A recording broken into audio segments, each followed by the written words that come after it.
والسابقون الأولون من المهاجرين والأنصار والذين اتبعوهم بإحسان رضي الله عنهم ورضوا عنه.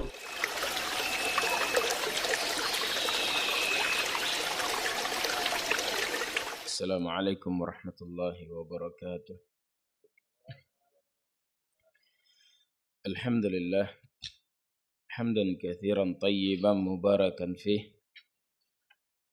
مباركا عليه كما يحب ربنا ويرضى، وأشهد أن لا إله إلا الله وحده لا شريك له، وأشهد أن محمدا عبده ورسوله صلى الله عليه وعلى آله وأصحابه ومن تبعهم بإحسان إلى يوم الدين. أما بعد.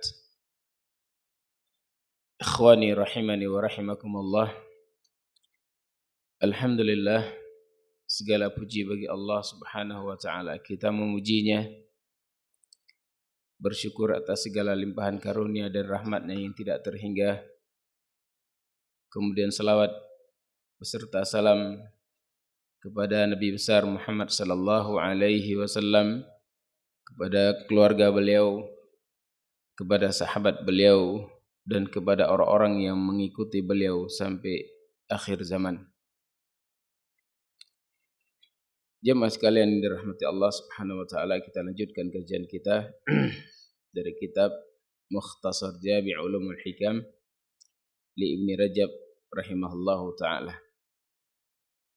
Kata beliau, dan kita sudah sampai kepada hadis yang ke-8. Al-haditsu tsamin, hadis yang ke-8.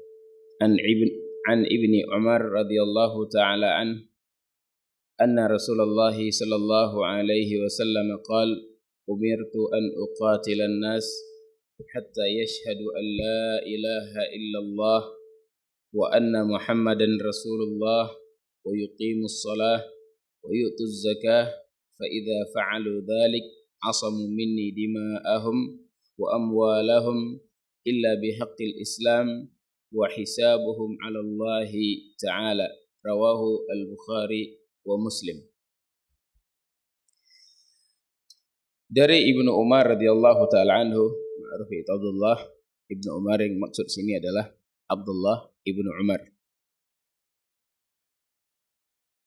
Beliau termasuk salah seorang sahabat yang banyak meriwayatkan hadis dari Nabi sallallahu alaihi wasallam. Hadis beliau lebih 2000 hadis. Beliau berkata bahwasanya Rasulullah sallallahu alaihi wasallam bersabda, umirtu an uqatilan nas, dengan mughayyir sighah atau dengan fi'il mabni lil majhul. Asalnya adalah amarani Allahu, Allah memerintahkan aku. Namun beliau katakan umirtu an uqatilan nas, karena sudah ma'ruf kalau Nabi mengatakan umirtu, siapa yang memerintahkan? Umirtu artinya aku diperintahkan. Berarti yang memerintahkan adalah Allah Subhanahu wa ta'ala. Kalau seandainya sahabat mengatakan nuhina, umirna, maknanya siapa? Siapa yang memerintahkan? Yaitu Nabi. Kami dilarang oleh Nabi dan kami diperintahkan oleh Nabi. Boleh dihapus, ya, dihapus fa'il. Ini dalam ilmu nahwu disebutkan fi'il mughayyir sighah, atau sebagian mereka mengatakan fi'il mabni lil majhul, walaupun yang lebih cocok sebutkanlah mabni fi'il mughayyir sighah, telah dirubah siaknya. Ya, karena dikatakan fi'il mabni lil majhul kurang tepat. Seperti kata Allah, wa khuliqal insanu dha'ifa, diciptakan manusia dalam keadaan lemah. Apakah tidak diketahui? Tentunya diketahui. Siapa yang menciptakan makhluk ini? Manusia, Allah Subhanahu wa ta'ala. Namun dirubah siaknya ini, ya, ada bisa jadi karena memang sudah ma'ruf atau tidak diketahui. Misalnya duriba Zaidun, Zaidun telah dipukul.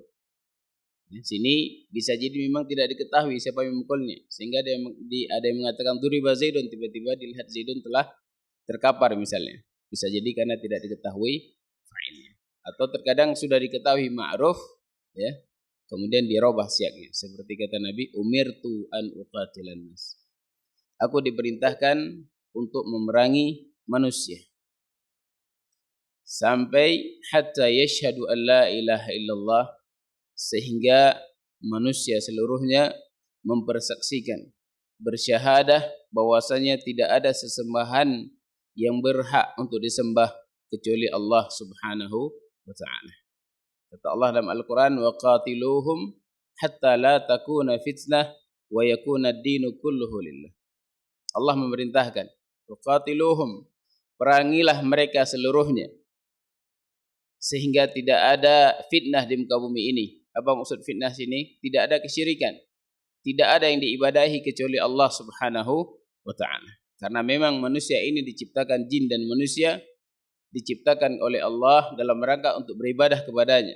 Ketika ada makhluk dari kalangan jin dan manusia atau dari kalangan manusia yang tidak beribadah kepada Allah, maka Allah memerintahkan perangilah mereka seluruhnya sehingga mereka beribadah kepada Allah, sehingga mereka mengucapkan la ilaha illallah.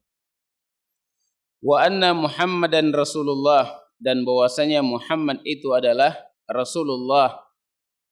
Pengakuan Muhammad Rasulullah tidak cukup hanya pengakuan semata, namun pengakuan bahwasanya beliau adalah Rasulullah adalah mengakui seluruh apa yang beliau bawa, apa yang beliau ajarkan, dan apa yang beliau bawa. Karena riwayat yang lain disebutkan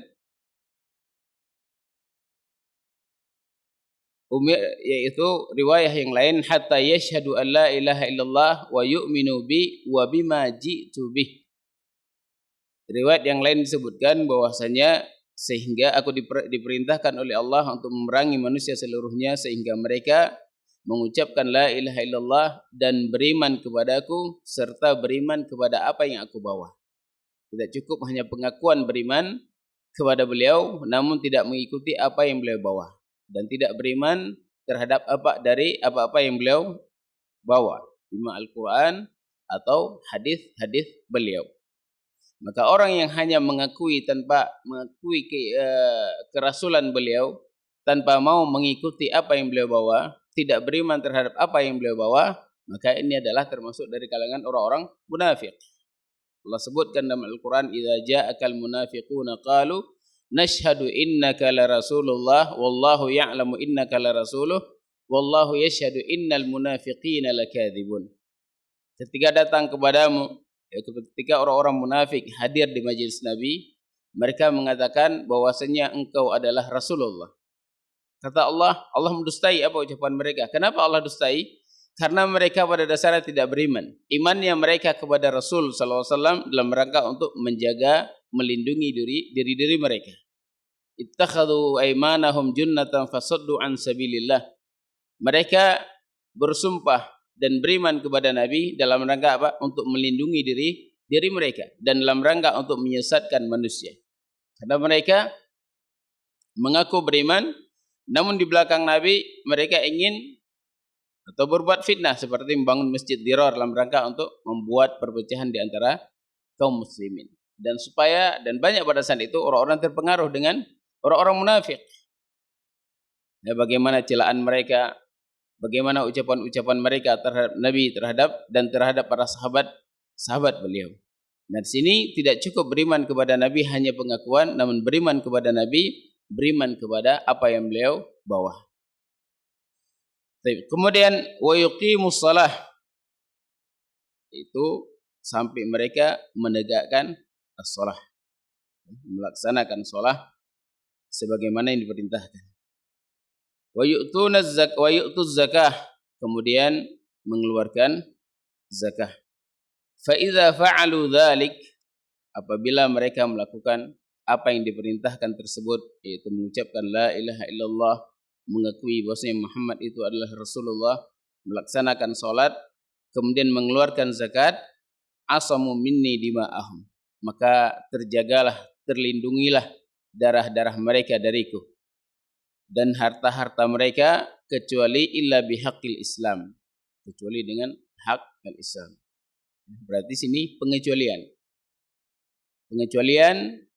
bagi mereka yang boleh diperangi walaupun mereka sudah mengucapkan syahadah, walaupun mereka telah melaksanakan as-shalah. Namun kalau seandainya mereka terjatuh kepada perkara-perkara yang dengan perkara tersebut dihalalkan darah mereka, maka pada saat itu mereka diperangi. Ya. Seperti hadis yang dikeluarkan oleh Imam Bukhari dan Muslim dari Ibnu Mas'ud radhiyallahu taala anhu, kata Nabi, la yahillu damu imri'in muslim yashhadu an la ilaha illallah wa anni rasulullah illa bi ihdatsats thalath. Tidak halal darah seorang muslim untuk ditumpahkan yang dia telah mempersaksikan bahwasanya tidak ada sesembahan kecuali Allah, tidak ada sesembahan yang berhak disembah kecuali Allah, dan bahwasanya aku adalah Rasulullah, kecuali dengan satu dari tiga perkara.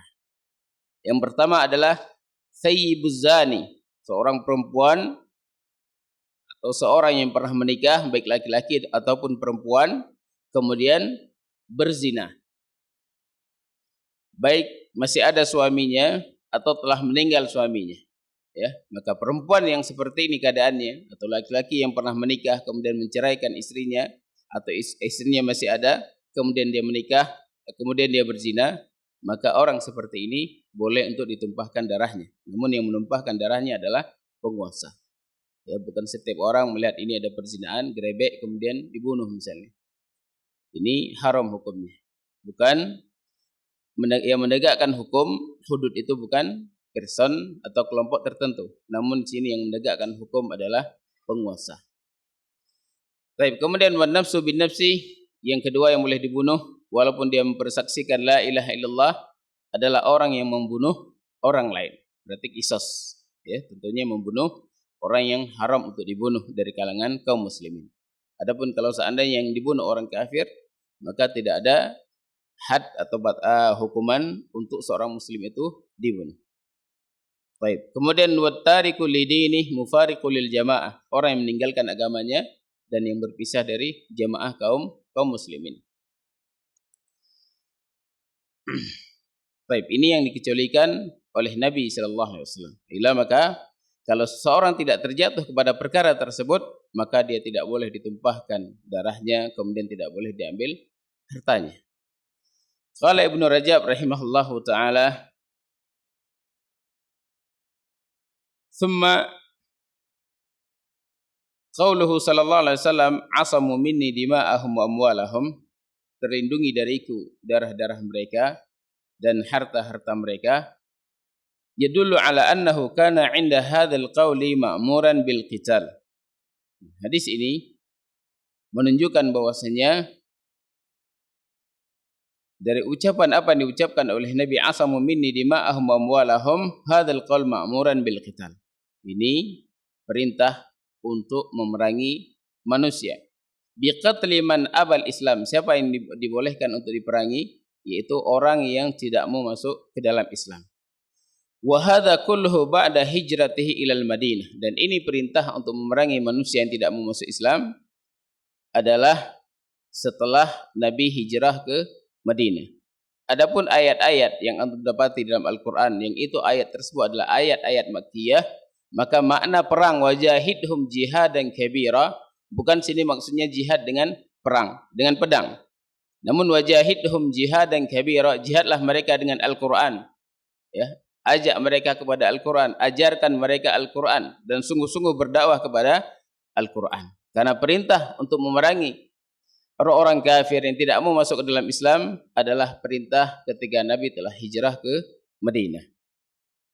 Wa minal ma'lum bid-darurah anna an-nabiy sallallahu alaihi wasallam kana yaqbalu min kulli man jaa yuridu ad-dukhula fil Islam syahadataini faqat. Dan bahwasanya perkara yang sudah diketahui secara darurah di dalam agama kita, bahwasanya Nabi sallallahu alaihi wasallam beliau menerima setiap orang yang datang kepada beliau ingin masuk Islam cukup dengan persaksian syahadatain. Wa ya'simu damahu bidzalik, maka dengan persaksian dia tersebut maka telah terlindungilah darahnya untuk ditumpahkan. Ya, cukup dengan syahadatain. Wa yaj'aluhu musliman, sehingga Nabi menjadikan orang ini sebagai orang yang muslim. Wa qad ankara ala Usamata ibni Zaid qatlahu liman qala la ilaha illallah. Dan sungguh Nabi sallallahu alaihi wasallam beliau telah mengingkari Usamah ibn Zaid ketika beliau membunuh seorang yang telah mengucapkan la ilaha illallah. Ini kisah di peperangan. Ya, ketika Nabi mengutus pasukan untuk memerangi suatu tempat, ya, suatu negeri, suatu daerah. Kemudian tiba-tiba Usamah dan seorang dari kalangan Ansar bertemu dengan seorang musuh. Dan orang ini langsung mengucapkan la ilaha illallah. Seorang sahabat Ansar ini, beliau menahan dirinya. Namun Usamah tetap beliau melempar panah beliau sehingga mati orang yang mengucapkan la ilaha illallah ini. Kemudian ketika khabar ini sampai kepada Nabi, Nabi marah. Lamma rafa'a alaihi sayf washtadda nakiruhu alaihi. Kemudian sangat murka Nabi terhadap perbuatan apa yang dilakukan oleh Usamah bin Zaid. Diingkari oleh Nabi dengan pengingkaran yang keras. Kemudian ketika ditanya oleh Nabi, aqatalta ba'da ma qala la ilaha illallah, wahai Usamah, apakah kamu membunuh orang yang telah mengucapkan la ilaha illallah? Kemudian kata Usamah, innama kana muta'awwidan. Ya Rasulullah, dia mengucapkan la ilaha illallah hanya dalam rangka untuk menjaga agar supaya tidak dibunuh. Ini ucapan beliau. Diulang oleh Nabi sampai 3 kali. Di dalam riwayat yang lainnya, asyaqaqta qalbah ya Usamah, apakah kamu telah membelah hatinya wahai Usamah sehingga kamu telah melihat bahwasanya ucapan dia ini tidak benar? Itu begitu marahnya Nabi sampai berulang kali, diulang sampai 3 kali. Ya Rasulullah, dia hanya takut dari pedangku, takut dari tombakku. Apakah kamu telah belah hatinya wahai Usamah sehingga kamu mengetahui bahwasanya dia mengucapkan itu dalam rangka untuk terhindar dari pedangmu? Apa yang akan kamu jawab di hadapan Allah nanti ketika dia datang? Salhu lima qatalani. Ya Allah, tanyakan dia kenapa dia membunuhku. Sehingga pada saat itu Usamah beliau berangan-angan kalau seandainya pada saat itu beliau belum masuk Islam. Karena bagaimana kerasnya pengingkaran Nabi terhadap beliau membunuh seorang yang sudah mengucapkan la ilaha illallah. Padahal Usamah ini adalah orang yang paling dicintai oleh Nabi. Hubbu Rasulillah wa ibnu hubbi Rasulillah. Usamah bin Zaid, ya. Anaknya Zaid ibn Harithah, ibunya adalah Ummu Aiman, seorang budak, ya, yang telah dimerdekakan budak dari bapak Nabi. Baik. Berarti Usamah ini adalah orang yang sangat dicintai oleh Nabi. Namun ketika beliau melakukan suatu kemungkaran yang sangat besar, yaitu membunuh orang yang telah mengucapkan la ilaha illallah, Nabi begitu kerasnya pengingkaran beliau terhadap Usamah tersebut. Baik. Berarti sini syahidnya bahwasanya orang yang telah mengucapkan la ilaha illallah maka tidak boleh ditumpahkan darahnya, kecuali sudah nampak padanya perkara-perkara yang bisa membatalkan keislamannya. Apa di antara perkara yang membatalkan keislaman?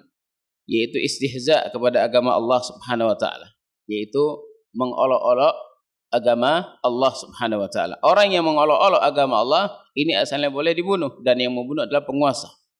Ya, ditembak orang ini di depan umum supaya menjadi pelajaran bagi yang lainnya untuk tidak mengolok-olok agama Allah Subhanahu wa taala, tidak mengolok-olok Allah dan tidak mengolok-olok Rasulnya. Orang yang mengolok-olok Rasulnya boleh dibunuh. Namun di sini yang membunuh siapa? Penguasa. Kejadian pernah di masa Nabi, seorang suami membunuh istrinya karena ucapannya terhadap Nabi.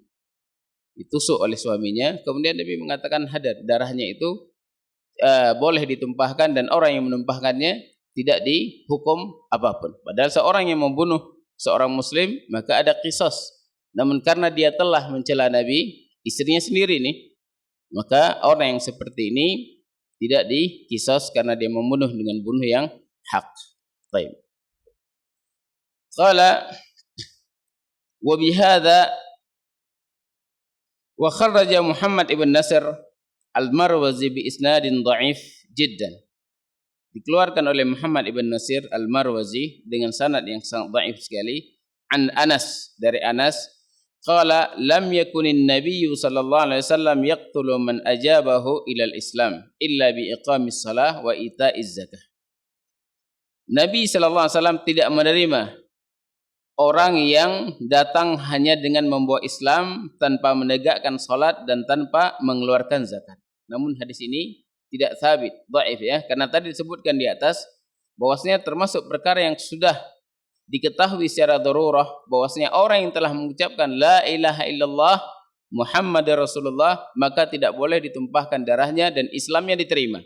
Namun datang hadis ini dan disebutkan oleh muallif sendiri bahwasanya hadis ini dhaif. Nabi tidak menerima orang yang datang dengan membawa Islam tanpa menegakkan salat, tanpa mengeluarkan zakat. Namun hadis ini la yathbut wa ala takdir thubutih, dan kalau seandainya dikatakan hadis ini sahih, maka apa maknanya? Al-muradu minhu annahu lam yakun yuqirra ahadan fil Islam ala tarkis salati wa zakah. Maknanya adalah bahwasanya Nabi tidak mengakui ya seorang pun Islam kemudian dia meninggalkan salat dan mengeluarkan zakat. Tidak dibiarkan maksudnya ya, tetap Islam yang diterima, namun orang yang tidak salat dan tidak mengeluarkan zakat ini tidak boleh dibiarkan orang seperti ini. Wa bihadza yadhhar al-jam' baina al-fadhil ahadits al-bab. Dan dari sini jelaslah bagaimana cara menjamak antara lafaz-lafaz hadis yang ada di bab. Fa inna kalimatai syahadatain, bahwasanya dua kalimat syahadah bimujarradiha ta'simu man ata bihima. Maka dengan mengucapkan dua syahadat ini semata, maka telah terjaga, terlindungi darinya terlindungi darinya darahnya, kemudian hartanya, wa yasiru dzalika musliman, sehingga jadilah dia dengan dua syahadat tersebut menjadi seorang yang muslim. Fa in aqama salata wa ata zakata wa qama bi syara'il Islam falahu ma lil muslimin wa alaihi ma alaihim.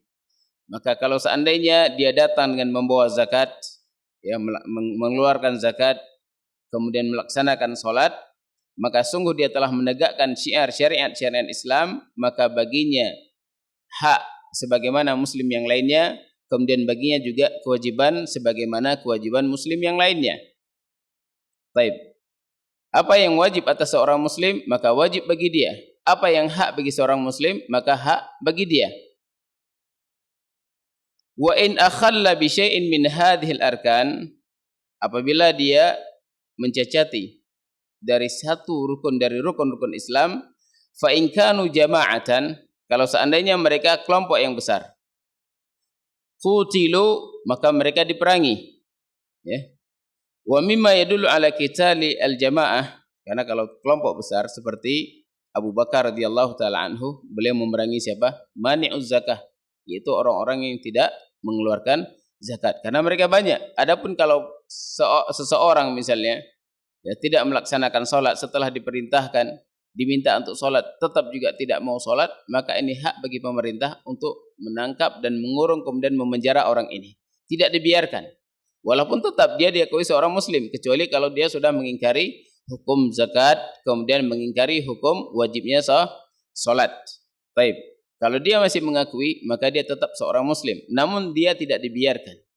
Ini urusan penguasa untuk menangkap, memenjara, memberi pelajaran agar supaya dia melaksanakan as-shalah. Nah, kalau seandainya orang-orang yang meninggalkan salat tersebut adalah jamaah kelompok yang banyak, maka mereka diperangi. Wa mimma yadullu ala qitalil jamaah al-mumtani'ina min iqami salati wa ita'iz zakah, dan dalil yang menunjukkan bahwasanya bolehnya diperangi orang-orang yang tidak melaksanakan salat dan tidak mengeluarkan zakat, qauluhu ta'ala fa in tabu wa aqamus salata wa atauz zakata fakhallu sabilahum. Ini dalil bolehnya diperangi mereka orang-orang yang tidak melaksanakan salat dan tidak mengeluarkan zakat. Kata Allah fa in tabu, kalau seandainya mereka bertaubat, wa aqamus salah, kemudian mereka menegakkan salat, wa atuz zakah, kemudian mengeluarkan zakat, fakhallu sabilahum, maka tinggalkanlah mereka, biarkanlah mereka, ya, tidak boleh diganggu. Berarti kalau seandainya mereka tidak melaksanakan salat dan tidak mengeluarkan zakat, mafhumnya bahwasanya mereka boleh diperangi. Wa qauluhu ta'ala, kemudian firman Allah dalam ayat yang lainnya, fa in tabu wa aqamus shalah wa atuz zakata fa ikhwanukum fid din. Kalau seandainya mereka bertaubat kemudian melaksanakan salat dan mengeluarkan zakat, maka mereka itu adalah saudara kalian di dalam agama. Berarti tidak boleh ditumpahkan darahnya. Wa thabata anna an-nabiyya sallallahu alaihi wasallam kana idza ghaza qauman lam yughir alaihim hatta yusbih.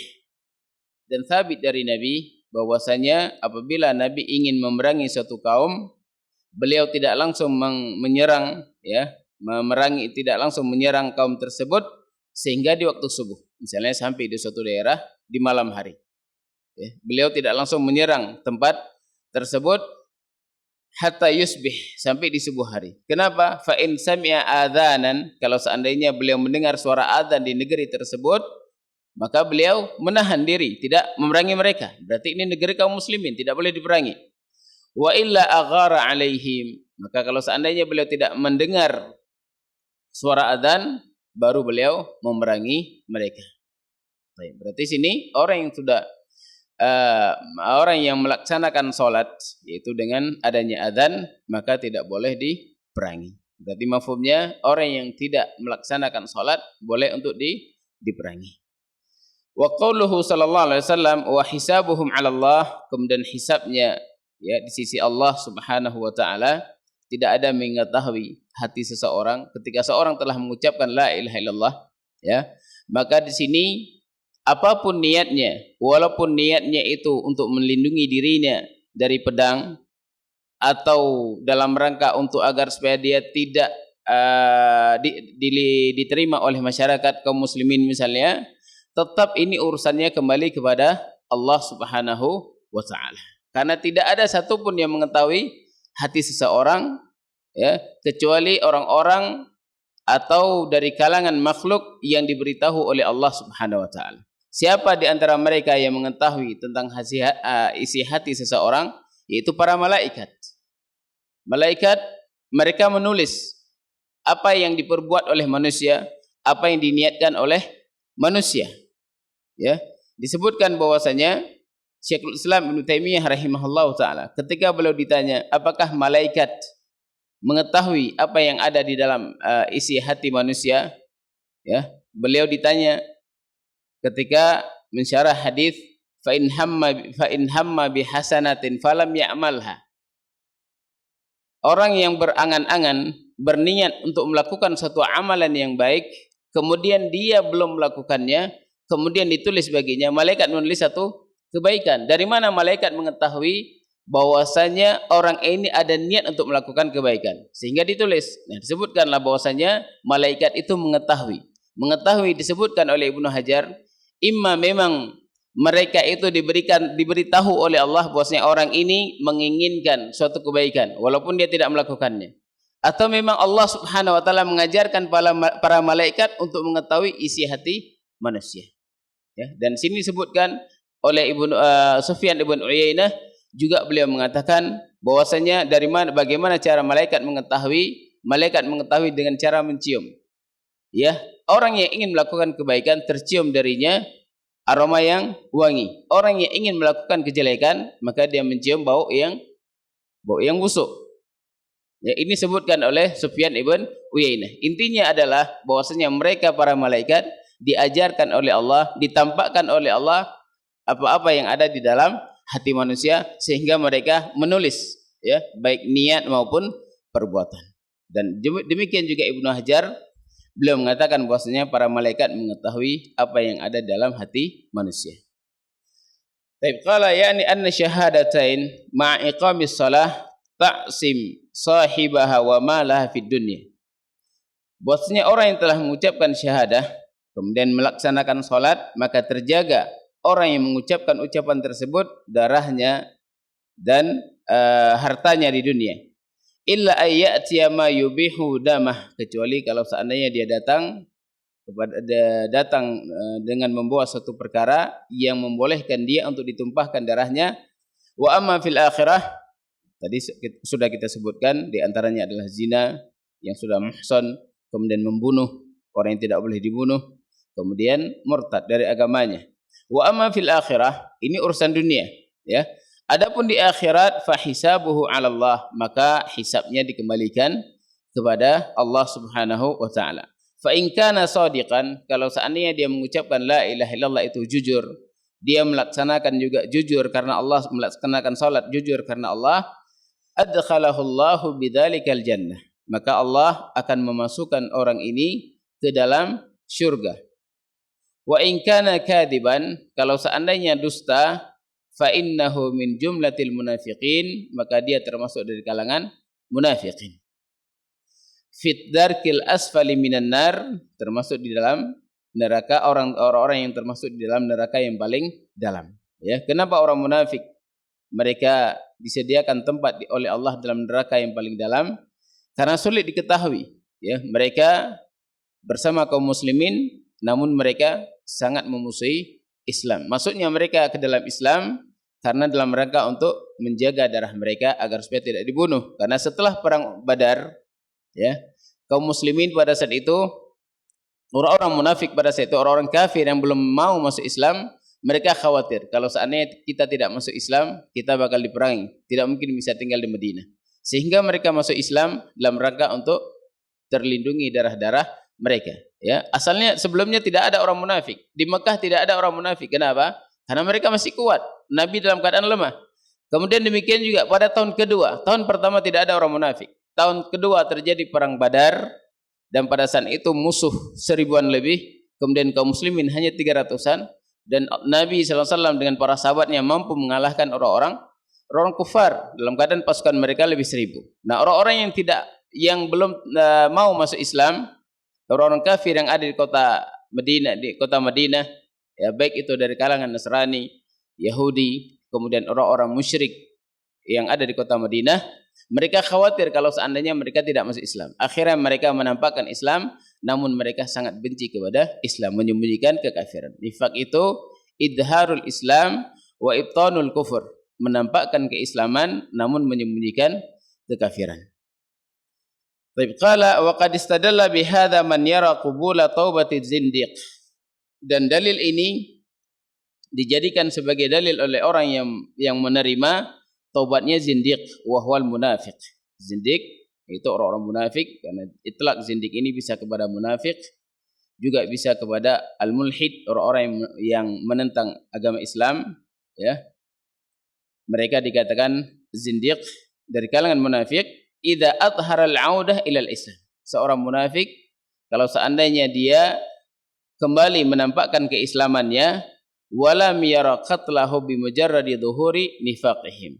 Dan orang ini yang berpendapat tadi, karena ada sebagian dari ulama yang mereka berpendapat kalau orang-orang zindiq yang sebelumnya munafik kemudian murtad, ya, atau kemudian menampakkan permusuhan teratangan kepada kaum muslimin dan sudah memusuhi Islam, kemudian dia bertobat, walaupun tobatnya hanya di mulut, ya, dia menampakkan keislaman, hatinya tetap masih dalam keadaan murtad, maka orang seperti ini taubatnya diterima karena dia telah mengucapkan la ilaha illallah.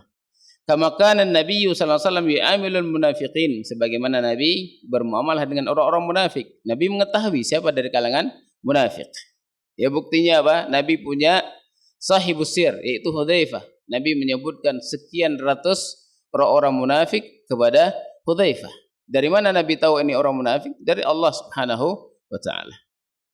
Nah, Nabi tidak memerangi mereka yang telah mengucapkan la ilaha illallah dalam keadaan Nabi mengetahui ini orang-orang munafik. Maka orang munafik, orang zindiq yang dia sudah terang-terangan menampakkan permusuhan kepada Islam, kemudian dia mengaku taubat, mengucapkan la ilaha illallah kembali, maka orang seperti ini diterima taubatnya. Karena sebagian ulama mereka mengatakan tidak diterima taubatnya, dia tetap harus dibunuh. Urusan kalau memang dia ikhlas mengucapkan dengan hatinya, itu dikembalikan kepada Allah Subhanahu wa ta'ala.